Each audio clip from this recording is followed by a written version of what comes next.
نحمده ونصلي على رسوله الكريم اما بعد فاعوذ باللہ من الشیطان الرجیم بسم اللہ الرحمن الرحیم۔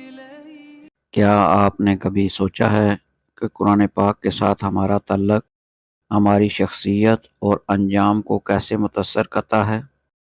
آج ہم رسول اللہ صلی اللہ علیہ وسلم کے ان مبارک ارشادات پر غور کریں گے جو ہمیں قرآن کی تلاوت اور اس پر عمل کی اہمیت سمجھاتے ہیں۔ یہ احادیث ہماری زندگی کو بدلنے کی طاقت رکھتی ہیں۔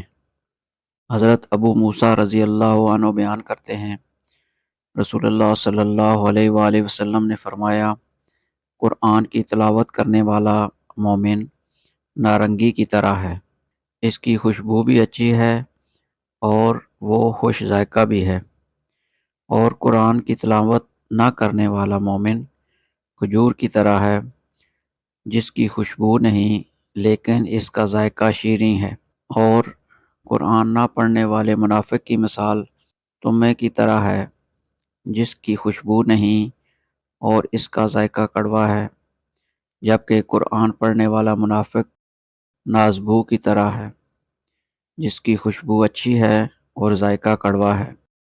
متفق علیہ۔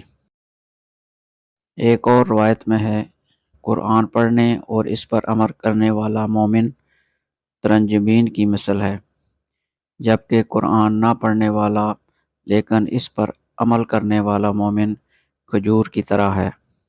حضرت عمر بن خطاب رضی اللہ عنہ بیان کرتے ہیں، رسول اللہ صلی اللہ علیہ وآلہ وسلم نے فرمایا، بے شک اللہ اس کتاب کے ذریعے کچھ لوگوں کو رفعت عطا فرماتا ہے اور کچھ لوگوں کو پستی کا شکار کر دیتا ہے۔ رواہ مسلم۔ دعا ہے کہ اللہ ہمیں قرآن کی تلاوت کرنے، اس پر عمل کرنے اور اس کے نور سے اپنی زندگیوں کو روشن کرنے کی توفیق عطا فرمائے۔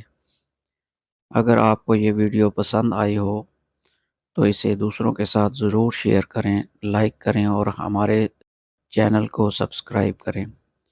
جزاکم اللہ خیرہ۔